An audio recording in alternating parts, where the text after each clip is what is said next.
안녕하세요. 길다면 길고 짧다면 짧은 7년 동안의 결혼 생활을 끝마친 이혼녀입니다. 저는 결혼만 하게 되면 앞으로 남은 인생 행복하게 보낼 수 있을 거라고 생각했어요. 하지만 결혼을 한다고 해서 다 행복해지는 건 아니더라고요. 서로 다른 둘이라서 좋은 것도 있었지만 안 좋은 것도 그만큼 많았어요. 결혼은 현실이라고 신중하게 생각하라고 했지만 이건 실제로 겪어본 사람만 알 수 있겠더라고요. 결혼 얘기가 오갈 당시엔 주변에서 제게 뭐라고 조언을 하든 들리지 않았어요.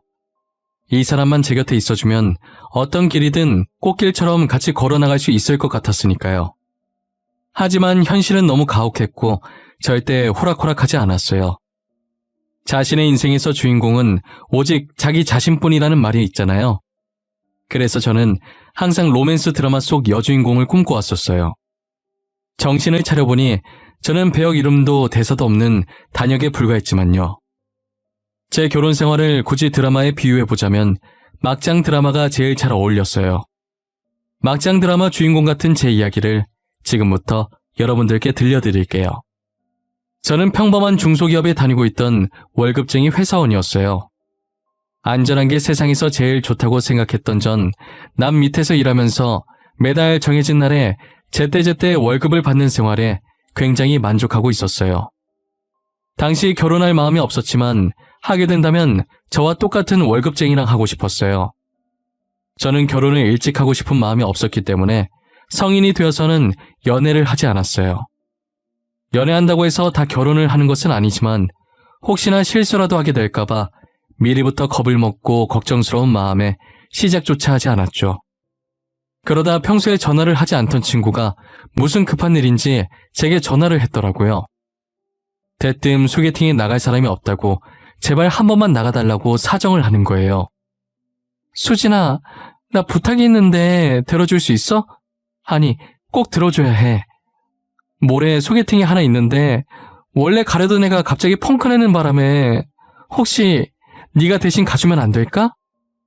싫어, 안 나갈래. 나 원래 소개팅 같은 거 안 하는 거 알잖아. 다른 애한테 부탁해봐. 왜 미니 있잖아. 미니한테 부탁해보면 되겠네. 펑크낸 애가 미니야. 내가 너 소개팅 싫어하는 거 아는데 진짜 부탁할 사람이 너밖에 없어. 딱 한 번만 나가주라. 다음부턴 이런 부탁 안 할게. 응? 제발. 소개팅 특유의 어색한 분위기가 정말 싫은데. 진짜 나밖에 없어? 부탁할 만한 다른 애 더 없어? 없어, 너뿐이야. 그러니까 제발 한 번만 나가주라. 응? 그냥 차 한 잔만 하고 온다고 생각해. 그 자리에만 나가주면 너가 무슨 행동을 하든 상관없어. 진짜지? 나 진짜 너네 만나듯 편하게 한다. 내가 무슨 행동을 하든 정말 상관없는 거 맞지? 진짜 내 마음대로 해버릴 거야. 그렇다니까. 편하게 아무렇게나 있다가 와. 가주는 것만으로도 나는 너무 고맙다 진짜. 어쩔 수 없이 처음이자 마지막이라는 생각으로 소개팅에 나갔다가 남편을 만나게 됐어요. 친구가 말하길 상대가 사업하는 남자라길래 전혀 관심이 없었어요. 사업한다고 늘 잘 될 거라는 보장도 없고 상승이 있으면 하락도 있는 법이니까요. 그래서 저는 정말 간단하게 차 한 잔만 마신다는 생각으로 아무 생각 없이 나갔어요. 아무 생각 없이 나가니까 떨리지도 않고 말도 술술 잘 나오더라고요. 오히려 망설임 없이 자신의 말에 대답하는 저를 보고 남편은 마음에 들었나 봐요. 저한테 차 다 마신 것 같으니까 카페에 나가서 간단하게 저녁을 먹자고 하더라고요. 어차피 저는 당장 집에 가서 할 것도 없으니까 별다른 뜻 없이 그러겠다고 했었어요. 카페에선 몰랐는데 저녁 먹으러 갔을 때 사람이 되게 매너가 좋고 뭐든 최대한 저한테 맞춰주시려고 신경 쓰는 모습이 제 눈에 보이더라고요. 그리고 돈 좀 벌면 종업원들한테 막대하지 않을까 했는데 종업원들한테 부탁할 때도 엄청 친절하게 말해서 저는 남편에게 되게 호감스러운 면을 많이 발견하게 됐어요. 하나 아쉬웠던 건 아무래도 사업을 한다는 점이었는데 그래도 사람은 성격이 좋은 게 최고니까 그 정도는 가볍게 넘어갈 수 있었던 것 같아요. 저희는 그렇게 2년 정도 짧지 않은 연애를 하고 결혼했습니다. 매일 데이트를 끝마치고 헤어지는 길이 아쉬웠는데 이젠 같은 집을 향해 가니 너무 좋더라고요. 5년 정도는 정말 신혼분위기 내면서 연애할 때보다 더 달달한 결혼 생활을 보냈던 것 같아요. 저는 그때까지만 해도 어리석게 이 행복이 영원할 줄만 알았어요. 그러다 한참 잘 되고 있던 남편의 사업이 한순간에 망하게 된 거예요. 남편 말에 의하면 직원 한 명이 회사 공금을 몰래 뒤로 싹 다 빼돌려서 그렇게 됐다고 하더라고요. 믿었던 직원에게 배신당한 충격에 남편은 꽤나 오랫동안 술에만 의지하며 살았던 것 같아요. 술에 찌들 대로 찌들어서 불과 한 달 전 멀끔했던 모습이 온데간데 없어졌더라고요. 제가 출근한다고 일어나면 술에 쩔어서 자고 있고 퇴근하고 오면 술에 쩔어서 들어오는 게 반복됐어요. 그러더니 한날은 예전처럼 멀끔한 복장으로 잠시 나갔다 오겠다고 하는 거예요. 남편은 사업의 끈을 놓지 못하고 사업 계획서를 들고 여기저기 투자처를 알아보고 있었던 거예요. 저는 그 모습을 가만히 쳐다만 보다가 남편이 너무 하고 싶어 하길래 제가 이제껏 모았던 돈을 줬어요. 여보, 그게 그렇게 하고 싶어? 그럼 급한 대로 이 돈이라도 가지고 해. 지금까지 내가 모았던 돈이야. 내 전 재산 지금 당신한테 바치는 거야. 그 대신 이번이 처음이자 마지막이다. 알겠지? 고마워. 진짜 고마워. 내가 잘 되면 꼭 갚을게. 이번엔 진짜 잘할 수 있어. 나 믿지? 나 당신 실망시키지 않을게. 보란듯이 성공해서 사모님 소리 듣게 해줄게. 사모님 소리는 바라지도 않으니까 일단 이 돈으로 잘해봐. 나도 당신 응원해. 평소에 하던 대로만 하면 다시 일어날 수 있을 거야. 그러니까 너무 기죽지 말고 시작해봐. 여보, 진짜 고마워.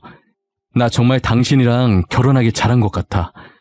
오늘 당신한테 진 빚 어떻게 해서든 내가 꼭 다 갚을게. 남편은 제 통장을 받아들고 미안하고 고맙다면서 저를 안고 울더라고요. 그 모습을 보고 있으니 얼마나 짠하던지. 그동안 사업하는 남편을 봐오면서 늘 성실한 모습을 보였기에 모아둔 돈을 망설임 없이 줄 수 있었던 것 같아요. 이제껏 남편이 사업하는 동안 허튼 짓 한 걸 본 적이 없었거든요. 그래서 새롭게 시작하면 꼭 다시 일어날 수 있을 거라고 굳게 믿었었어요. 하지만 남편의 사업은 처음 했었던 사업처럼 쉽게 되지 않았고 결국 또 망하게 되었죠. 그런데 문제는 남편이 저 몰래 집을 담보로 대출까지 받아서 사업을 한 것이었더라고요. 여보, 이게 뭐야?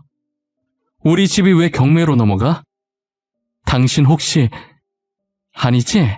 설마 우리 집 담보로 대출 받은 거야? 여보, 미안해. 나도 잘해보고 싶어서 그랬던 거야. 당신이 준 돈으로는 부족하더라고. 그래서 그렇게 한 건데 이렇게까지 될 줄은 몰랐어. 그랬으면 나한테 먼저 말했어야지. 이렇게 중요한 일을 당신 혼자 결정하면 어떡해? 이 집 당신 혼자 사는 집도 아니잖아. 만약에 집 넘어가면 당장 어디로 가냔 말이야. 결국 집은 경매로 넘어가게 되었고 저희는 빈털터리로 겨우 발뻗을 수 있는 단칸방에서 다시 시작했어요. 아직 저희 사이에 아이도 없고 둘뿐이니까 언제든 원래의 삶을 되찾을 수 있을 거라 생각했어요. 저는 남편에게 안정적으로 제때 월급이 들어오는 회사에 취직을 하라고 권했었어요. 하지만 남편은 첫 사업으로 한번 돈맛을 보느라 그런지 사업을 포기 못하겠다고 하더라고요. 더 이상 사업할 돈도 없으면서 다음 사업 뭐 할지 생각하고 있더라고요. 저는 어렸을 때부터 주얼리에 관심이 많았었어요. 그래서 당시 회사 다니면서 취미로 액세서리를 만들었는데 돈 될 만한 게 뭐 있을까 한참을 찾다가 뛰어난 솜씨는 아니지만 직접 만든 액세서리를 팔아서 몇 푼이라도 더 벌자는 생각을 했어요. 젊은 사람들 사이에 SNS가 한참 유행이었던지라 저는 SNS를 이용해서 액세서리를 팔고 있었어요. 직접 손수, 팔찌, 목걸이, 귀걸이를 만든 후 그 완성품을 찍어서 SNS에 게시물을 올려 하나씩 팔았었죠. 아무래도 제가 하나하나 일일이 만들어야 하는 수작업 제품이다 보니 하루 종일 회사에 있다가 퇴근하고 집에서 만들려고 하니 시간이 나지 않더라고요. 그래서 주말에 몰아서 만들고 평일에 하나씩 업로드해서 팔았었어요. 역시 뭐든 인맥이 중요한 건데 제가 인맥이 없어서 처음 시작부터 잘 될 리가 없었어요. 당시 제 계정 팔로워 수가 적어서 인형 눈알 붙이는 것보다는 못 벌었던 걸로 기억해요. 다시 집을 되찾기엔 매출이 너무 저조해서 접을까 생각도 했었지만 한 달에 5만 원이라도 더 벌 수 있으니 꾸준히 시간 내서 계속하고 있었어요. 그러다 제가 평소처럼 새로운 액세서리를 만든 후 사진을 찍어 짧은 코멘트와 함께 판매글을 올리고 예전 게시물 댓글 관리를 하고 있었는데 유독 한 제품에만 댓글이 엄청 달려있는 거예요. 혹시나 그 제품에 문제가 있는 건가 싶은 무서운 생각이 들면서 댓글 눌러보기가 무서워지더라고요. 그런 생각을 하는 와중에도 댓글은 계속 늘어나고 있길래 떨리는 손으로 댓글을 클릭해보았어요. 알고 보니 유명한 인플루언서가 제 귀걸이를 착용하고 제 계정 아이디를 적어놓은 거예요. 인플루언서의 글을 보고 사람들이 똑같은 제품 다시 판매해주면 안 되냐는 댓글을 달고 있었던 거죠. 그 제품뿐만 아니라 그 전에 올렸었던 제품들까지도 댓글이 달리기 시작했어요. 이게 무슨 일인가 어안이 벙벙했지만 제가 맞는 액세서리를 찾아주니 기분이 너무 좋더라고요. 저는 인플루언서 분께 너무 고맙다고 보답으로 소정의 선물을 드리고 싶다고 연락드렸어요. 희정님께서 제가 만든 귀걸이를 착용해 주셔서 덕분에 주문량이 많이 늘었어요. 너무 감사한 마음에 뭐라도 보답해드리고 싶어서 이렇게 연락드렸어요. 저는 보답하라고 한 거 아니에요. 제가 사장님 귀걸이를 몇 개 샀었는데 너무 이쁜 거예요. 그런데 사람들이 많이 모르는 것 같아서 좋은 곳이 있다는 걸 아셨으면 하는 바람에 글 적은 거였어요. 보잘것없는 저희 제품을 이렇게까지 아껴주셔서 정말 감사합니다. 제가 너무 감사해서 희정님께 소정의 선물을 꼭 드리고 싶은데 받아주시면 안 될까요? 제가 진짜 이런 거 바라고 글을 쓴 게 아닌데 그래도 사장님 마음인데 계속 거절하는 건 예의가 아니겠죠? 당연하죠. 거절하시면 저 정말 서운할 것 같아요. 거창한 선물이 아니니까 부담 갖지 마시고 편하게 받아주셨으면 좋겠어요. 인플루언서 분께 고마운 마음을 담아서 액세서리 몇 개를 더 만들어서 선물로 보내드렸어요. 인플루언서는 저의 단골 고객이 되었고 몇 번 연락을 하다 보니 자연스럽게 친해지게 되었죠. 덕분에 매출이 많이 올라서 월세긴 했지만 단칸방에서 오피스텔로 옮길 수 있게 되었어요. 하루에 기본으로 들어오는 주문량이 회사를 다니면서 병행할 수가 없을 만큼 많아져서 결국 저는 다니고 있던 회사에 사직서를 제출하고 액세서리 판매에만 집중을 했어요.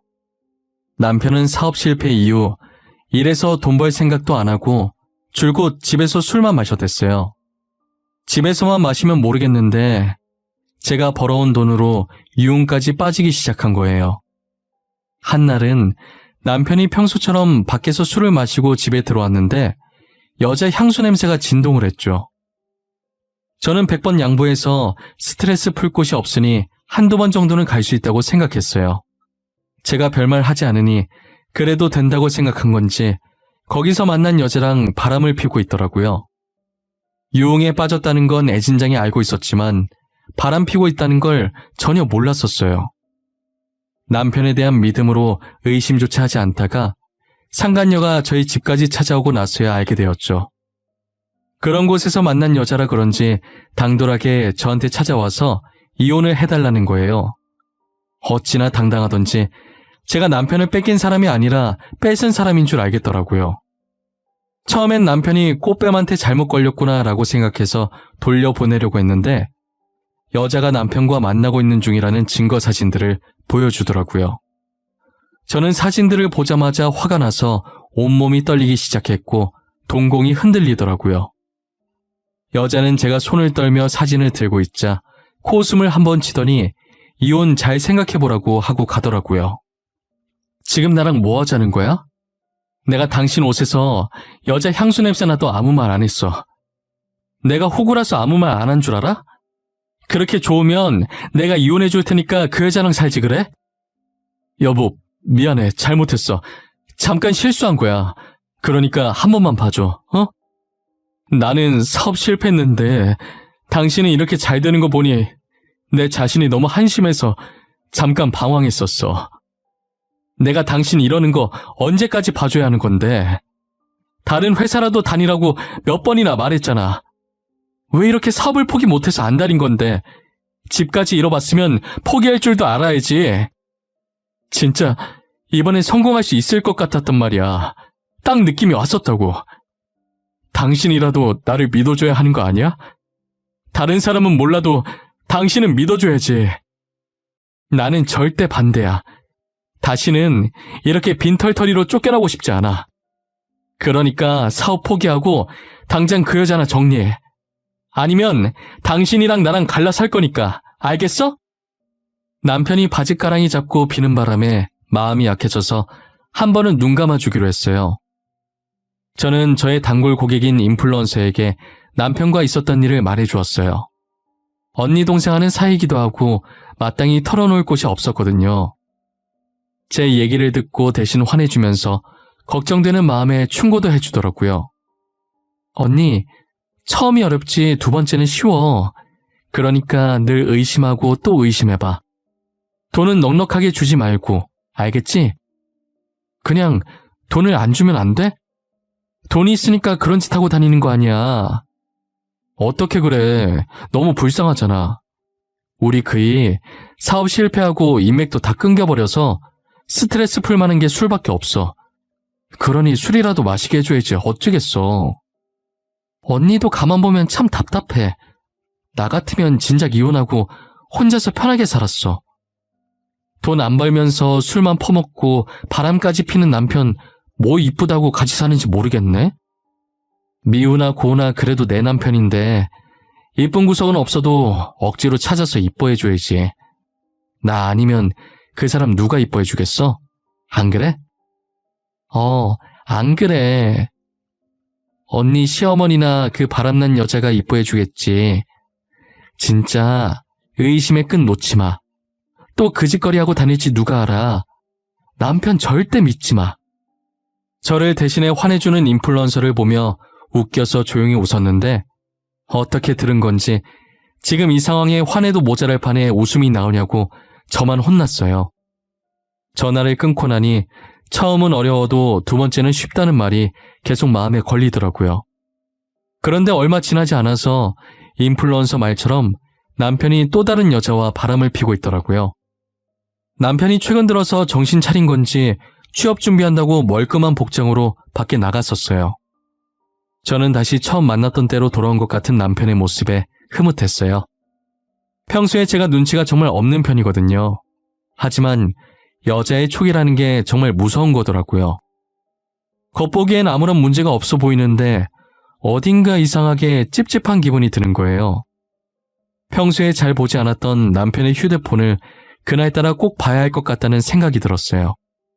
알 수 없는 긴장감에 심장이 엄청 뛰길래 괜히 남편한테 들킬까봐 손으로 부여잡고 자는 척했어요.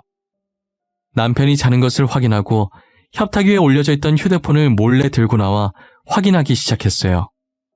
혹시나 도중에 남편이 깰까봐 나오면서 소리 안 내려고 발가락에 얼마나 힘을 주고 있었는지 몰라요.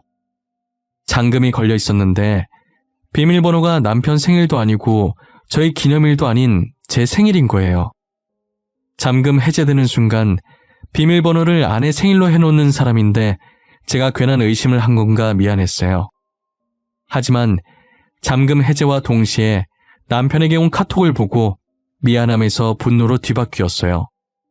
카톡을 확인하니 오늘도 즐거웠다고 얼른 남편과 결혼하고 싶다는 내용이더라고요. 너무 화가 난 나머지 눈물이 차올라서 화면이 제대로 보이지가 않는 거예요. 소매로 대충 눈물을 닦고 떨리는 손으로 카톡방에 들어가서 대화 내용을 저장해서 저한테 보내놨어요. 뒤에서 이런 짓 하고 다니는지도 모르고 그동안 남편을 믿어준 제 자신이 너무 비참해지더라고요. 처음 대화했던 날짜를 보니 저번에 걸렸던 여자와 비슷한 시점에 만나고 있었더라고요. 둘을 동시에 만나면서 저한테 걸린 여자와는 정리하고 지금 여자와는 저 몰래 계속 만나고 있었던 거죠. 상간녀와 결혼까지 약속했길래 저는 꼭 그 둘의 약속을 지켜주고 싶었어요. 그래서 사람을 시켜 둘이 만나고 있다는 증거들을 하나씩 모아두기 시작했죠. 당시 저는 어떻게 하면 이걸 시원하게 터뜨릴 수 있을까 하는 생각만 하면서 살았던 것 같아요. 그러던 와중에 시어머니께서 아무런 연락도 없이 저희 집에 방문하신 거예요. 들어오자마자 집골이 이게 뭐냐부터 시작해서 이래서 귀한 아들 맡기겠냐고 난리치시더라고요. 사업 망하고 빈털터리로 집에서 저러고 있어도 자기 아들이라면서 남편한테 잘하라고, 못 본 사이에 얼굴이 안 좋아졌다면서 남편 양볼 감싸주며 유난을 떨고 있더라고요. 그 꼴을 보고 있자니 둘 다 제 집에서 확 내쫓고 싶었어요. 그러더니 대뜸 저한테 돈 좀 버는 것 같은데 모아둔 돈 있으면 달라고 하시는 거예요. 내가 듣자 하니 요즘 둘째가 귀걸이, 목걸이 만들어서 돈 좀 번다며? 그럼 모아둔 돈 꽤나 있을 것 같은데. 그치? 어머님, 그래서 저한테 하시고 싶은 말씀이 뭐예요? 돈 내놓으라고 말하시려는 거예요? 죄송한데 제가 모아둔 돈이 없어요. 수익이 꽤 된다고 하던데 모아둔 돈이 왜 없어? 그러지 말고 모아둔 돈 좀 줘봐. 이번에 우리 첫째가 가게 확장 이전을 해야 하는데 돈이 모자라서 그래. 저 진짜 돈 없어요. 어머님이 저한테 돈 맡겨놓으신 것도 아니잖아요. 그동안 남편이 제 돈으로 술 퍼마시고 여자 만나러 다니느라 못 모았어요. 제 말에 시어머니께서는 살짝 당황한 듯 대답을 못하시고 남편을 쳐다보더라고요. 남편도 안절부절 못하고 가운데서 저와 시어머니 눈치만 보고 있는 거예요. 그리고 몇 초 뒤 다시 제게 시선을 돌린 시어머니는 얼굴색 하나 안 변하고 어처구니 없는 말씀을 하셨죠. 얘도 참, 사람이 그렇게 꽉 막혀서야. 남자가 살다 보면 그럴 수도 있는 거지. 너는 살면서 실수 안 하니? 네가 얼마나 들들 볶으면 얘가 바람까지 피워? 지금 어머님 아들이 바람 핀 게 제 잘못이라는 거예요? 실수요? 의도적으로 다른 여자 만난 게 어떻게 실수가 될 수 있어요? 시아버지께서 그러셔도 넘어가 주시겠네요? 이게 시어머니한테 못하는 소리가 없네. 말이면 단 줄 알아? 우리 집안에 어쩌다 저런 게 들어와서는. 안 그래도 저도 지금 이런 집안에 들어온 거 후회 중이라서요. 어머님도 제가 못마땅하신 것 같은데 빠른 시일 내에 남편이랑 이혼해야겠어요. 그냥 어른한테 죄송하다고 하면 끝날 일 가지고 뭐? 이혼? 그래, 이혼해라, 이혼해. 너 당장 집에서 나가. 엄마 진짜 왜 그래? 여보, 그냥 당신이 참아. 엄마 나이 많으시잖아. 그러니까 당신이. 여보, 어디가? 진짜 집 나가려고 그래? 이혼하겠다는 제 말에 시어머니께서는 얼굴이 시뻘개져서는 나가라고 소리치시는 거예요.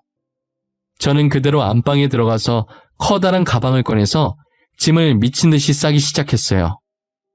시어머니는 그런 제 행동에 대고 그동안 집 나가고 싶어서 어떻게 참았냐고 비아냥거리시더라고요.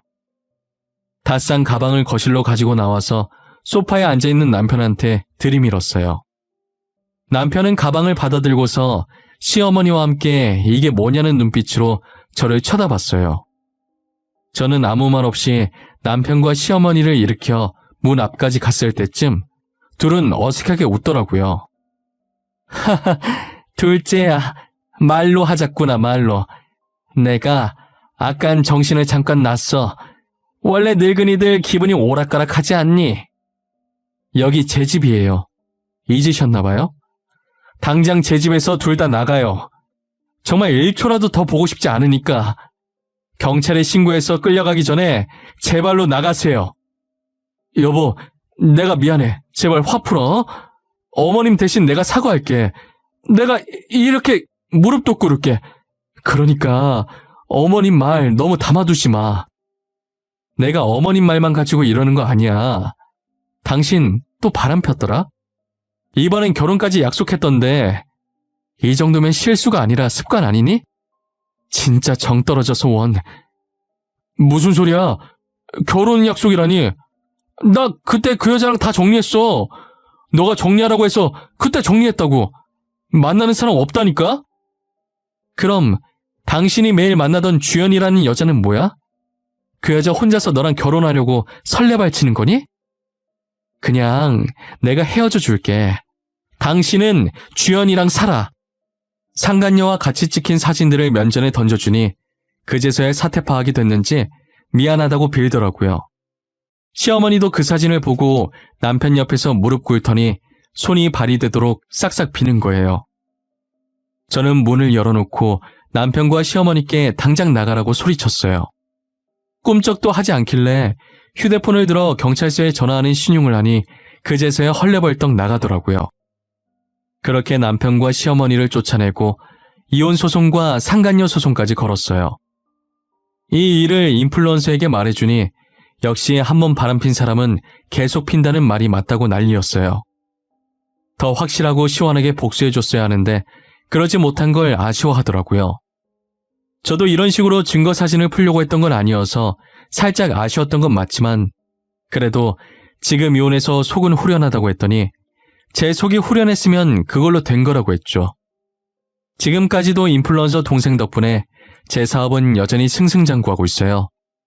요즘은 다른 인플루언서들도 제 액세서리를 많이 찾아주시더라고요.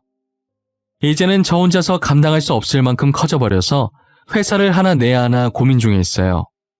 하지만 전 남편이 한번 직원한테 배신당해서 사업 망하는 걸 봐온 터라 고민이 되더라고요. 모든 사람들이 배신하는 것은 아니지만 그렇다고 해서 모든 사람들이 믿을 만한 것도 아니잖아요. 인플루언서가 쇼핑몰을 하고 있는 게 있는데 같이 동업하는 게 어떻겠냐고 물어보더라고요. 아무래도 인플루언서가 유명하니까 그 쇼핑몰도 매출이 장난 아니었어요. 자기 쇼핑몰로 들어오면 자기가 알아서 다 해주겠다고 하더라고요. 충분히 생각해보고 연락달라고 하길래 저는 3달 정도 심사숙고해서 같이 동업하기로 결정했어요. 정말 쇼핑몰 직원들이 다 알아서 하고 저는 디자인만 그려서 보내주면 끝이더라고요. 제가 만든 액세서리 수익도 정확하게 오차 없이 분배해서 줬어요. 그리고 제가 독립해서 단독 쇼핑몰을 운영할 수 있게 가르쳐 주더라고요. 어느 정도 배우고 나면 저도 따로 쇼핑몰을 하나 내서 운영해 보려고 해요. 인플루언서를 만나게 된 건 정말 제 인생에서 다시 없을 행운이었던 것 같아요. 정말 인플루언서랑 같이 지내다 보니 배울 점이 참 많았어요. 알고 보니 산전수전 다 겪고 그 자리까지 온 거라고 하더라고요. 저번에 제 남편 일로 화냈던 것도 본인 전 남자친구가 그랬었다고 하더라고요. 그리고 원래 사람을 워낙 잘 믿어서 친구들한테 여러 번 배신도 당해보고 난 뒤로 사람 잘 안 믿게 됐는데 이상하게 저한테는 친언니 같은 느낌이 들더래요. 그래서 제 일에 자신의 일처럼 화나고 그랬다더라고요. 최근 들어서 전 남편한테 계속 연락이 오더라고요. 전 남편은 제게 과거는 다 잊고 다시 시작하자는데 저는 절대 받아주지 않았어요. 저와 이혼 후 상간녀 소송을 당한 여자가 전 남편을 찾아가 뺨을 때리고 난리도 아니었다고 하더라고요. 유부남이라는 사실을 속이고 총각 행세하며 여자를 만나왔던 거였죠. 결국 저랑 이혼하고 상간녀랑도 헤어지니 다시 거머리처럼 저한테 들러붙으려고 한 거예요. 가끔 전 시어머니도 찾아오시던데 진절머리 나서 이사하고 번호도 바꿔버렸답니다. 그렇게 저는 7년 동안의 결혼 생활을 완전히 끝마쳤어요. 지금 생각해보니 전 남편과 저 사이에 애가 없었던 게 정말 천만다행이었어요. 만약 애가 있었다면 제 성격에 애 때문이라도 참고 계속 살려고 했을 테니까요. 저는 현재 혼자서 지내는 생활에 매우 만족하면서 살고 있어요. 이렇게 하고 싶은 거 다 하면서 살 수 있었는데 왜 진작에 이혼하지 않았나 싶을 때가 많아요. 그래서 지금이라도 혼자서 행복하고 당당하게 화나는 일 있으면 화도 내면서 지내려고요. 여러분들도 화나는 일이 있을 때 저처럼 참지 말고 한번 질러보시길 바랄게요. 지금까지 제 긴 이야기 들어주셔서 감사합니다. 모두들 건강하시고 행복하세요.